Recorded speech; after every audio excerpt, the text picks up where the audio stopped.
Convido você a acompanhar comigo a leitura aí no seu boletim, na sua Bíblia, Mateus capítulo 27, os versículos 27 a 50.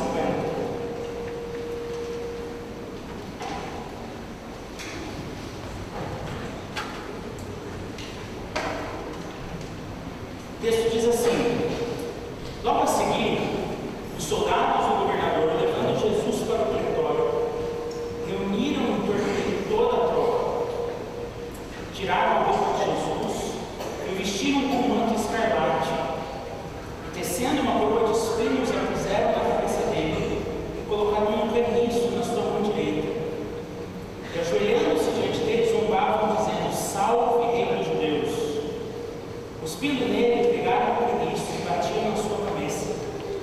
Depois de terem zombado dele, tiraram-lhe o manto e o vestiram com as suas próprias roupas. Então o levaram para ser crucificado. Ao saírem, encontraram um sirineu chamado Simão, a quem obrigaram a carregar a cruz de Jesus. E chegando a um lugar chamado Gólgota, que significa lugar da caveira, deram vinho com fel para Jesus beber, mas ele, provando, não quis beber. Depois de o crucificarem, repartiram entre si as roupas dele, tirando a sorte, e assentados ali o guardavam. Por cima da cabeça de Jesus puseram por escrito a acusação contra ele: este é Jesus, o rei dos judeus. 2 ladrões foram crucificados com ele, um à sua direita e outro à sua esquerda. Os que iam passando blasfemavam contra ele, balançando a cabeça, dizendo: ei, você que destrói o santuário e em 3 dias o reedifica, salve a si mesmo, se você é o Filho de Deus, e desça da cruz. De igual modo, os principais sacerdotes, como os escribas e anciãos, zombando, diziam: salvou os outros, a si mesmo não pode salvar? É rei de Israel, que ele desça da cruz, então creremos nele. Confiou em Deus, pois Deus que veio livrá-lo agora, se de fato lhe quer bem, porque ele disse: sou filho de Deus. Também os ladrões que haviam sido crucificados com ele o insultavam. A partir do meio-dia houve trevas sobre toda a terra até as 3 horas da tarde. Por volta das 3 horas da tarde, Jesus clamou em alta voz, dizendo: Eli, Eli, lema sabachthani. Isso quer dizer: Deus meu, por que me desamparaste? Alguns dos que estavam ali, ouvindo isso, diziam: ele chama por Elias. E logo um deles correu a buscar uma esponja, e tendo-a embebido em vinagre, colocado na ponta de um caniço, deu-lhe de beber. Os outros, porém, diziam: espere, vejamos se Elias vem salvá-lo. E Jesus, clamando outra vez em alta voz, entregou o Espírito. Esse ano é um ano atípico nas festividades religiosas das 3 grandes religiões monoteístas do mundo: o cristianismo, o judaísmo e o islamismo. E por que é atípico? Porque as 3 grandes festas dessas religiões caíram na mesma época.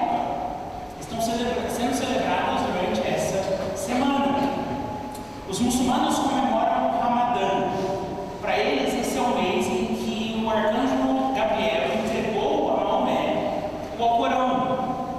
Os judeus comemoram o Pessah, a Páscoa judaica, o dia em que o anjo da morte passou sobre o Egito, feriu os primogênitos e libertou os filhos dos hebreus para que eles não fossem mais escravos no Egito. Observe que ambas essas celebrações são de grandes triunfos, são celebrações de grandes conquistas. Mas e nós cristãos? O que nós estamos celebrando hoje, especificamente?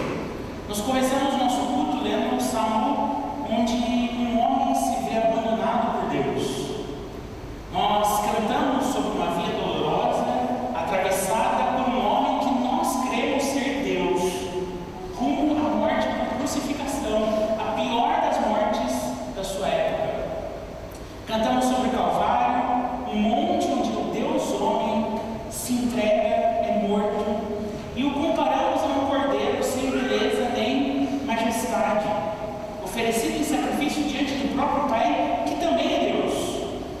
Nós relembramos as estações, nós relemos o caminho pelo qual Cristo avançou em direção à cruz.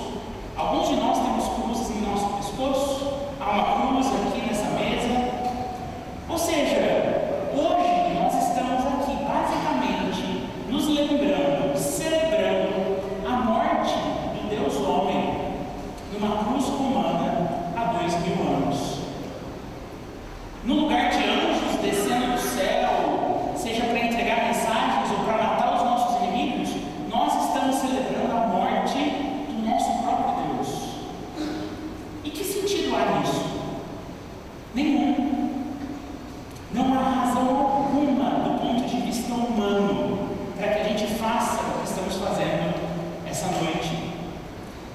nem o melhor dos filósofos do mundo, nem o mais proeminente dos teólogos poderia dar a vocês uma razão lógica capaz de fazer essa noite ter sentido.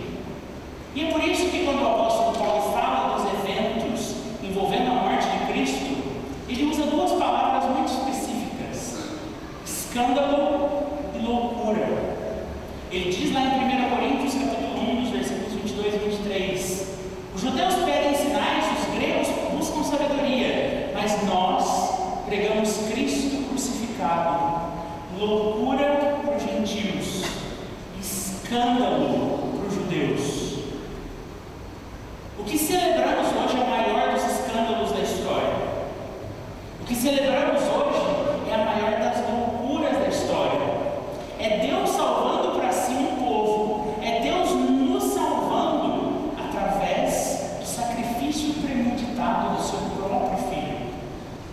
É Deus que se fez homem lá no Natal, viveu uma vida perfeita, morrendo num madeiro maldito, como um criminoso, no lugar de homens como nós, que nunca vivemos nada além de imperfeição.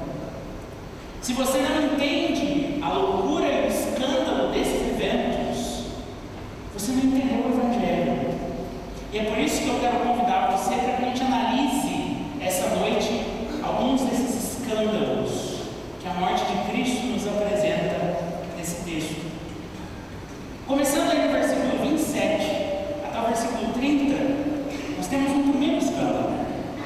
Nós vimos já no domingo que Mateus escreveu o seu Evangelho para quê?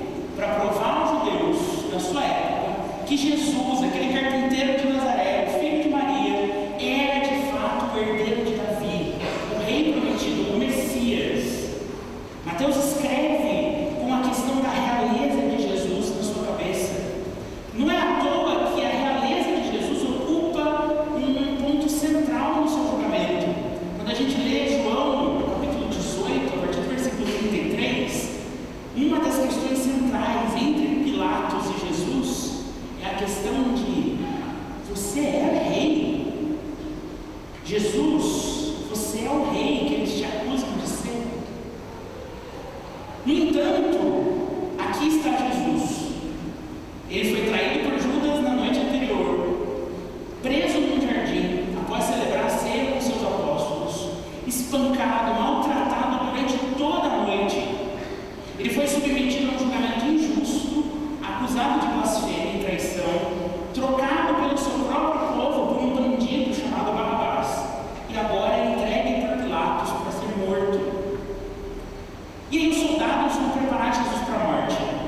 Ele é levado ao patíbulo, lá ele é açoitado, mas algo mais acontece com Jesus ali. Era comum naquela época açoitar os prisioneiros antes de crucificá-los, mas Jesus sofre um tratamento diferente. Após ser açoitado, no verso 27, é dito que Jesus é posto no patíbulo e a tropa se reúne ao redor dele. Eles tiram as suas roupas e colocam sobre ele um manto escarlate, a cor que simboliza a realeza. Eles forjam uma coroa de espinhos, com espinhos que iam entre 15 e 20 centímetros de comprimento, colocam sobre a cabeça de Jesus e fazem com que esses espinhos a penetrem. Dão a ele uma cana como cetro e zombam dele dizendo: salve, rei dos judeus. Enquanto o saúdam, eles pegam o seu próprio cetro, batem na cabeça dele, os espinhos penetram cada vez mais profundamente. Isso daqui não era o tratamento comum de um prisioneiro. Isso daqui é mais do que isso. E aqui Mateus apresenta para a gente o primeiro grande escândalo da morte de Jesus, de que o homem que está sendo zombado como rei é de fato o rei. O homem que é zombado como rei dos judeus é o rei dos judeus.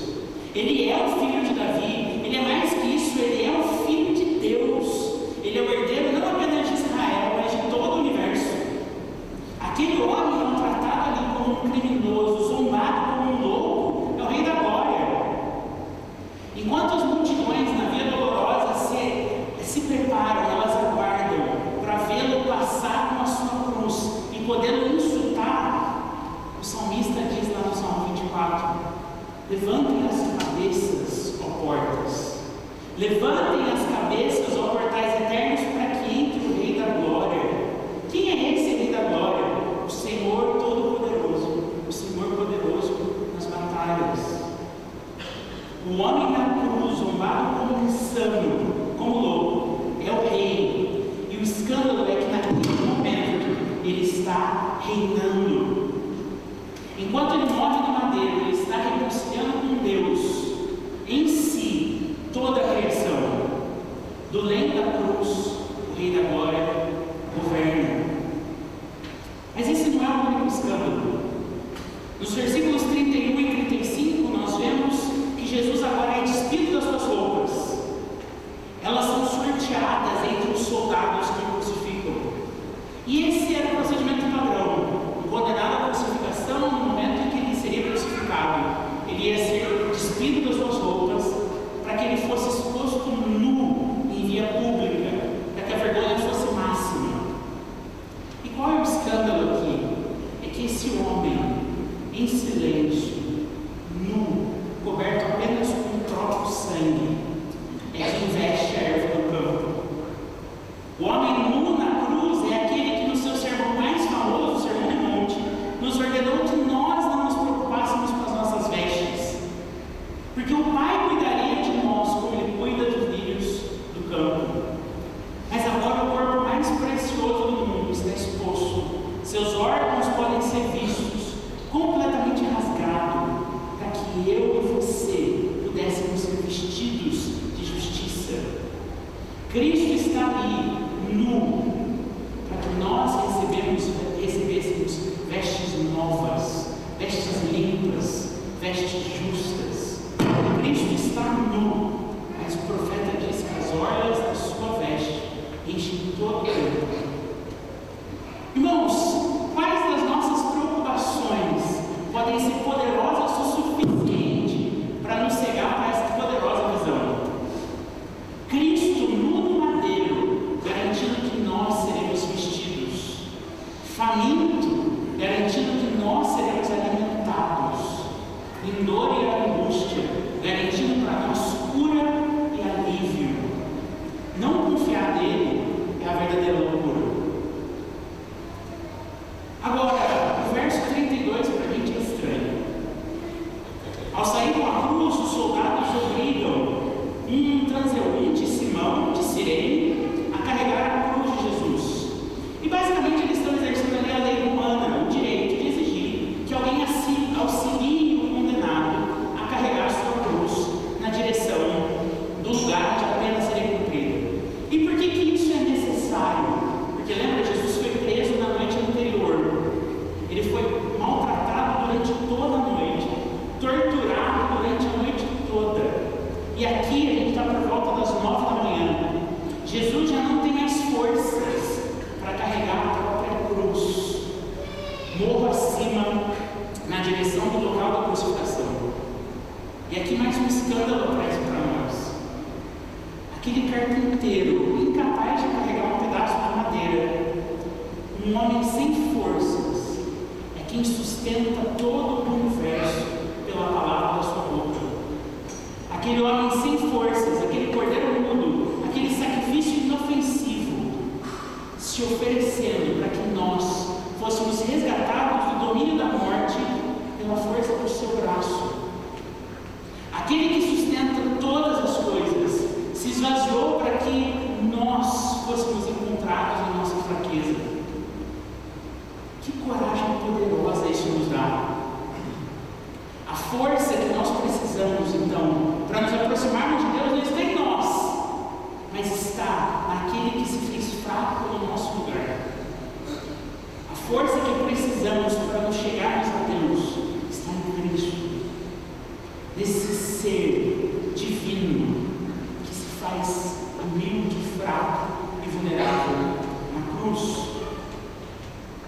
Logo depois, nos versos 33 e 34, Jesus é levado ao Gólgota, o lugar da caveira, que nós nos acostumamos a chamar de Monte do Calvário. Lá ele sente sede, e os soldados lhe oferecem vinho com fel, uma mistura que era extremamente amarga. Alguns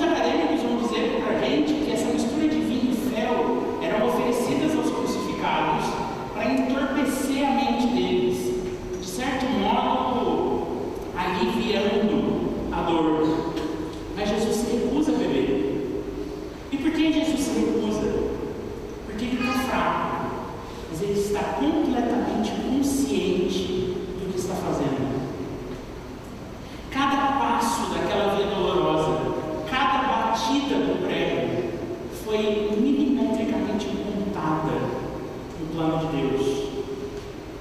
Ninguém tira a vida do Filho de Deus. É Ele quem a dá voluntariamente. É isso que ele vai dizer aos apóstolos em João capítulo 10. Ninguém tira a minha vida, eu a entrego. O escândalo aqui é extremo para a gente, porque esse homem crucificado, esse homem com sede, esse homem com os lábios secos, é a fonte de água viva. O Senhor está na cruz, com os lábios completamente secos. O Senhor está na cruz sofrendo a pior das sedes, mas do alto da cruz é como se Ele gritasse para nós: quem tem sede, vem a mim e beba. Quem quiser, vem a mim, e eu darei de beber de graça da água da vida. Não ignore o chamado de Cristo nessa noite. Não saia daqui sem beber da fonte de água viva.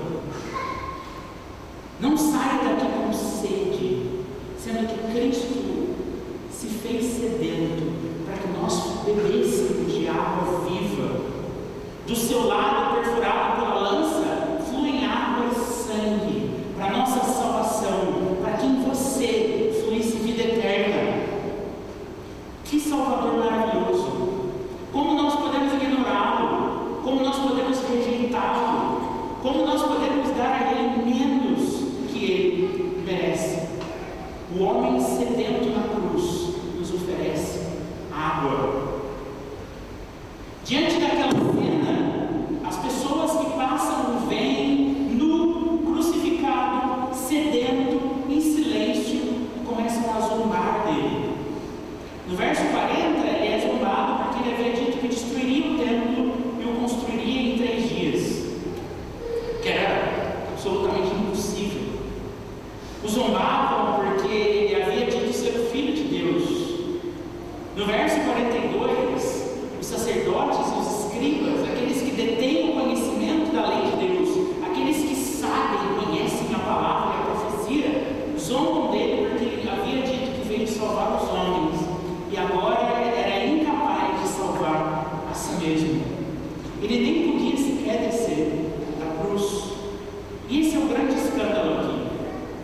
Jesus realmente não podia salvar a si mesmo. Ele não podia descer da cruz. Os zombadores dele estavam certos nesse sentido. Mas o que os zombadores não percebiam, o que a multidão não entendeu, o que os escribas e fariseus não entenderam, é que o que prendia Jesus naquela cruz não eram os pregos perfurando seus braços e seus pés, mas era o que impedia de Jesus de descer naquela cruz, de restaurar suas forças e exigir o trono de Israel. Eram 2 coisas: obediência e amor.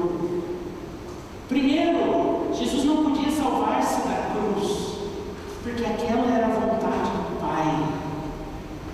E fazer a vontade do Pai é o único alimento que Cristo deseja. Lá na eternidade, quando nem sequer a criação existia, Pai e Filho fizeram um pacto. Chamamos isso de pacto da redenção. E o Pai prometeu ao Filho um povo e uma herança. E o Filho prometeu ao Pai um sacrifício. E agora o Filho está aqui, obediente até a morte de cruz, se entregando por obediência amável ao seu Pai, suportando o sofrimento comum por dele. Jesus não desce da cruz porque ele obedece à vontade do Pai. Mas Jesus também não desce da cruz por amor, porque ninguém tem maior amor do que aquele que dá a vida pelos seus amigos. Tendo nos amado lá na eternidade, Cristo nos viu e decidiu se entregar no nosso lugar, para que nós, que éramos seus inimigos, pudéssemos chamá-lo de amigo, para que nós, que éramos inimigos de Deus, pudéssemos chamá-lo de Pai. No alto da cruz, Jesus antevê a recompensa do sofrimento penoso da sua alma, e isso satisfaz. Irmãos, Jesus não podia salvar a si mesmo, porque Ele estava nos salvando. Entende a loucura da cruz? Entende o escândalo da cruz? madeiro, como os fariseus exigiam. Ai de nós se Jesus tivesse abandonado a cruz naquele momento.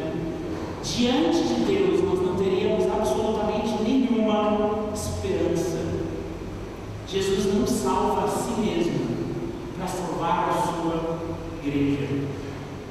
Isso é loucura, é escândalo, mas é a nossa esperança. No verso 44, nós vemos que mesmo os ladrões que estavam junto com eles, crucificaram com ele, zombavam dele. Mais à frente, a gente sabe, pelo relato dos outros evangelistas, que um desses ladrões se converte, mas até aquele momento, até os condenados zombam dele. E esse é um escândalo por si só. Jesus está sendo zombado porque ele disse ser o Filho de Deus, mas ele é. A confissão, lembra do centurião diante da cruz? É: verdadeiramente, o homem que nós matamos era o Filho de Deus. Jesus estava sendo zombado porque disse que salvaria os homens, mas agora ele não podia salvar a si mesmo. Mas era exatamente isso que ele estava fazendo, salvando os homens, nos reconciliando com Deus por intermédio do seu sacrifício. Jesus estava sendo zombado porque ele disse que destruiria o templo em 3 dias, em 3 dias o reconstruiria, e ali, nu, crucificado, é exatamente isso que ele está fazendo. Na cruz, Jesus se faz para nós templo, altar e sacrifício. Ele é para nós lugar de encontro entre um Deus santo e um povo pecador. Que escândalo! Que loucura! Esse homem que está sendo zombado por todas essas coisas, o Cristo que não recebe nada além de insultos, na verdade é o Cordeiro de Deus, digno de receber toda a honra, poder, riqueza, sabedoria, força, glória e louvor, porque com o seu sangue comprou Deus homens que procedem de toda tribo, língua, povo e nação. O homem humilhado no Calvário é o estandarte dos povos, desejado das nações, o motivo de toda a nossa poesia e música. Aquele que é zombado, aquele que é insultado, é na verdade digno de toda honra. É escandaloso para nós olharmos para isso. O texto continua e nós ficamos sabendo que ao meio-dia as trevas cobriram a terra, que obviamente é chocante, é o ponto mais alto do dia. E a terra está coberta em trevas. D.A. Carson, comentando esse texto, ele aponta para a gente que isso só pode significar uma coisa: Deus Pai está ausente. Em que sentido? O Pai está ali com a sua face de juiz. Ele está executando a sentença. Ele está prestes a bater o martelo. E o Filho ali sozinho, sofrendo a penalidade do pecado. O grande escândalo nessa cena, e que nos assombra, é que embora Cristo esteja abandonado em trevas, Ele é a luz do mundo. Embora Cristo esteja abandonado no escuro, quem o segue nunca andará em trevas. Ele está abandonado em trevas na cruz, mas a sua luz refugia por todos os povos. Assim como Moisés levantou a serpente no deserto e bastava olhar para ela para ser salvo, agora o Filho do Homem está levantado na terra, a sua luz percorre todo o cosmos e todo aquele que olhar para ele será salvo. Por isso, nessa noite, meu apelo para vocês: nas trevas da morte, nas trevas do pecado, nas trevas da agonia, olhe para Cristo.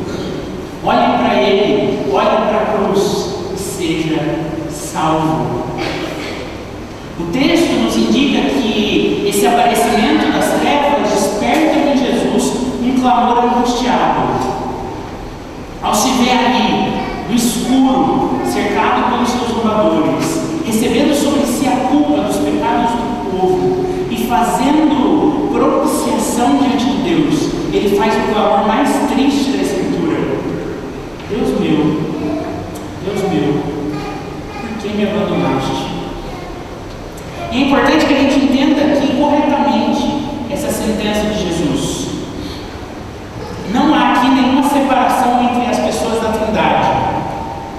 heresia antiga, e não é isso que acontece. O Pai não deu as costas ao Filho, Jesus não se tornou pecador da sua natureza, nada disso está acontecendo aqui. Jesus está citando para a gente o Salmo 22 que nós lemos no início desse culto.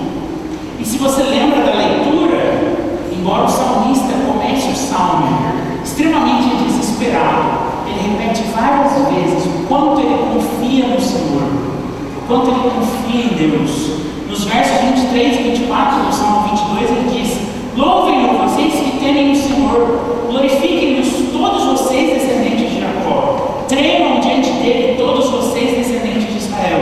Por quê?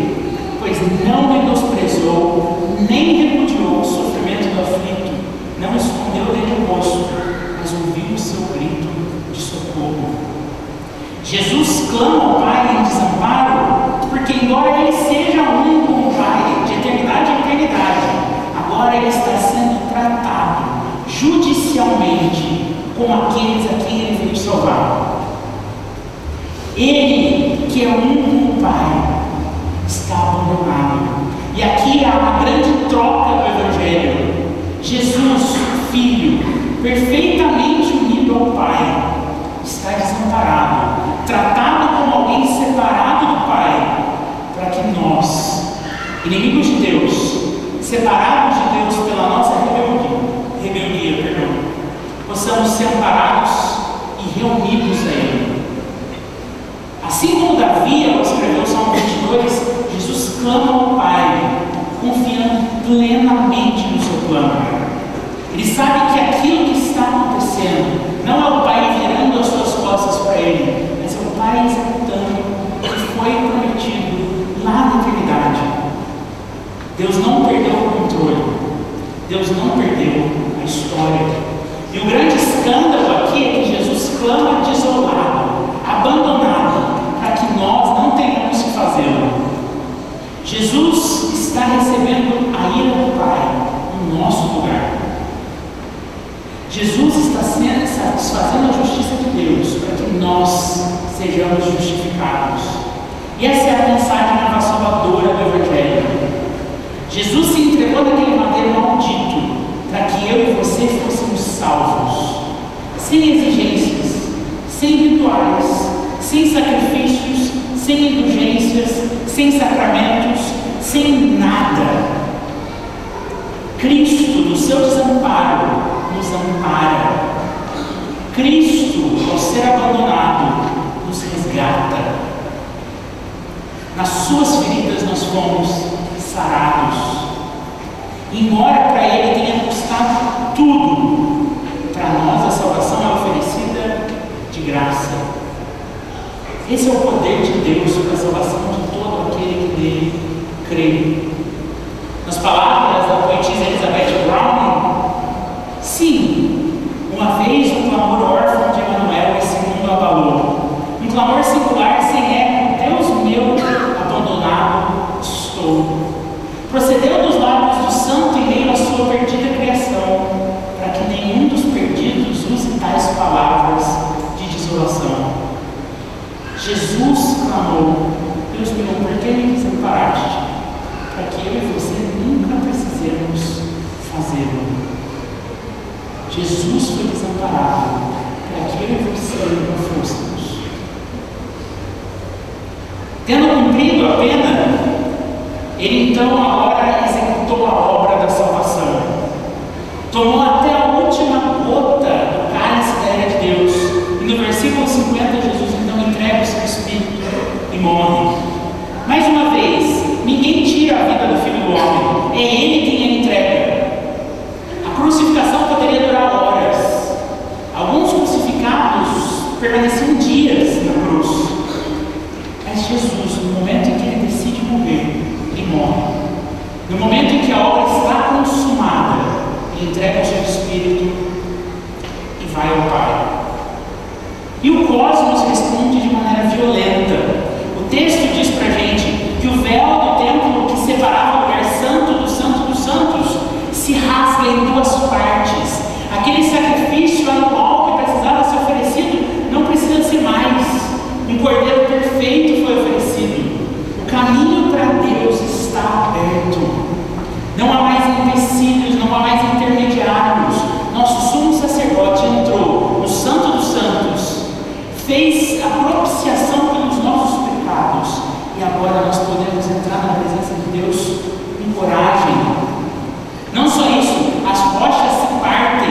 são ouvidos trovões, acontecem terremotos. No versículo 52, nós não lemos, mas o texto diz que os túmulos se abrem e santos que haviam morrido naquela época ressuscitam e voltam para dentro da cidade. A criação responde ao sacrifício do Filho de Deus violentamente, porque ela reconhece o escândalo. Aquele que morreu é o autor da vida. Aquele que morreu, justamente na sua morte, nos faz viver. E eu quero terminar com vocês concluindo com o último escândalo dessa narrativa. Mais à frente, nós não lemos esse texto, nós veremos José de Arimateia, um membro do Sinédrio, do centro religioso judaico, vai a Pilatos e pede o corpo de Jesus. Ele recebe o direito de sepultar Jesus, envolve o corpo de Jesus em lençóis limpos e o leva para ser sepultado em um sepulcro novo. O corpo de Jesus é depositado no túmulo, uma grande pedra enrolada sobre a entrada, e a pedido dos sacerdotes e dos fariseus, ela é selada por Pilatos. Porque lembra, Jesus havia dito que ressuscitaria ao terceiro dia, e agora eles temem que os apóstolos roubem o corpo e aquela história se propague. O corpo de Jesus é então selado no túmulo e escondido, guardado por uma escolta romana. E aqui é o último escândalo da nossa narrativa. O Verbo de Deus, a voz que criou céus e terra, a voz que sustenta a criação, está em silêncio. O sol se pôs, é Shabá, e o Filho do Homem pode finalmente descansar do penoso trabalho da sua alma. Maria, as outras mulheres, os apóstolos vão para casa, o mestre está morto, a multidão agora se calou, o que sobra em Jerusalém é o silêncio. E a minha pergunta para você é: quantas vezes você já não passou pela experiência do Sábado Santo? O silêncio. Aquele sentimento terrível de voltar ao cemitério quando você acabou de enterrar um ente querido. Aquele silêncio ensurdecedor do seu quarto numa crise de ansiedade ou depressão. Aquele silêncio de uma família que se despedaça aos poucos, de um casamento que vai se desfazendo. Quantos aqui já experimentaram ou estão experimentando o silêncio de uma doença que vai esvaziando alguém que a gente ama? Ou o silêncio de Deus, quando nós oramos e nada parece ser respondido? Se você já está passando por essa situação, se você já passou, ou se você ainda vai passar, lembre-se de que Cristo clamou desamparado na cruz, para que você fosse amparado por Ele. Lembre-se de que Ele esteve em trevas, para que você pudesse estar em luz todos os dias da sua vida. Ele ficou nu, para que você fosse vestido. Ele teve sede, para que você fosse saciado. Ele morreu para que você vivesse. E por isso a cruz é escandalosa, por isso a cruz é loucura. Ela arrasa com todas as nossas expectativas. Ela quebra toda a nossa lógica, toda a nossa pretensa sabedoria. Ela tira de nós toda a nossa pretensa racionalização dos fatos. E no fim ela nos deixa com Cristo, o mais precioso dos tesouros. Talvez você hoje, como os apóstolos, não esteja ouvindo nada além de silêncio. Mas não perca a esperança. Hoje é Shabá. Hoje é Sábado Santo. Nós vamos para casa e vamos aguardar. Porque de uma coisa, a história é nossa testemunha. Muita coisa acontece em 3 dias. Vamos orar. Senhor, nós olhamos para a sua cruz, vemos nela as marcas que indicam para nós a preciosa obra consumada ali. Nós olhamos para a cruz e vemos ali o seu sangue derramado em nosso favor.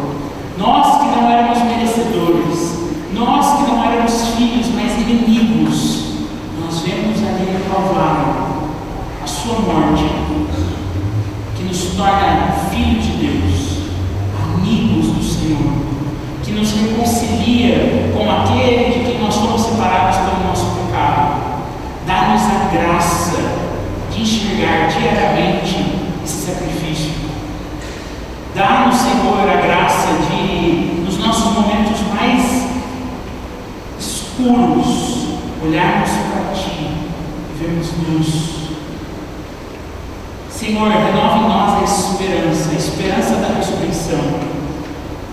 Hoje nós lembramos aqui da sua morte e do seu precioso sangue derramado, mas sabemos que no domingo o Senhor ressuscitou e, portanto, não oramos a um Deus morto, mas oramos para aquele que vive e reina para sempre.